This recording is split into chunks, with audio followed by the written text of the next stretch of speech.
ico gitabo beretse umushikiranganji w'ugwaruka inkino n'imico kama bise Mukakagenda L'épouse du tambour mu rurimi rw'igifaransa canditswe n'umurundikazi Leona Mbonyingingo aba mu gihugu ca Canada ngo yipfuje ko kahise ku Burundi mu gihe c'abami kamenyekana nkuko uwamuserukiye mu bushikiranganji mu vyo bujejwe harimwo imico kama ngo babonye ko ico gitabo kitoguma kija mu bindi bihugu mu Burundi kitahari narijya kivuga kuri kahise k'igihugu mu kinjana ca 19 dusanga ni igitabo gikomeye kirinda kibica mbere rero kigisohoka mu bwoko bwavyo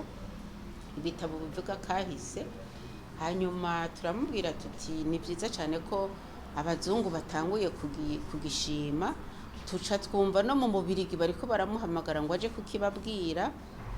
dusanga si byiza ko cotangura kumara imirambi kigenda kitarataha i Burundi iwabo wa Mukakagenda iwabo wa Karyenda iwabo w'umuganuro. Umuyobozi mukuru ajejwe imico kama mu bushikiranganji bw'ugwaruka inkino n'imico kama Aline Munyaneza akamenyesha ko ubushikiranganji mu vyo bujejwe harimwo imico kama butera intege abanditsi abakinyi b'amareresi n'abandi kubijanye n'ico gitabo naho bise Mukakagenda kimaze gushigwa mu rurimi rw'ikirundi bipfuza ko n'ugwaruka rwomenya kahise ku Burundi mu gihe c'abami biciye ku mbuga ngurukana bumenyi zitandukanye. Twama turiko turatera intege abanditsi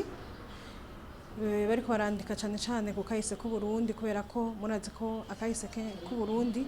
kenshi tukabwirwa n'abakurambere bashoboye kuhaba ico gihe benshi za yuko ico gitabo twokorana n'abakina amareresi kugira ngo bashobore kudufasha kukina utureresi duto dushobora kwerekana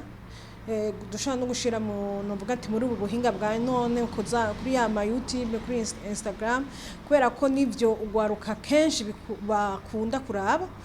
kugira ngo bashobore nabo gutangura kumenya kahise kacu k'igihugu. Mwamenya ko igitabo Mukakagenda L'épouse du tambour mu rurimi rw'igifaransa cerekana uruhara abakenyezi bari bafise nka Mukakagenda kubijanye n'ingoma umugabekazi kubijanye n'intwaro kandi ko Uburundi bwari bwitunganije neza bufise ikirimba c'umwami aho abashengera babakirira n'ibindi.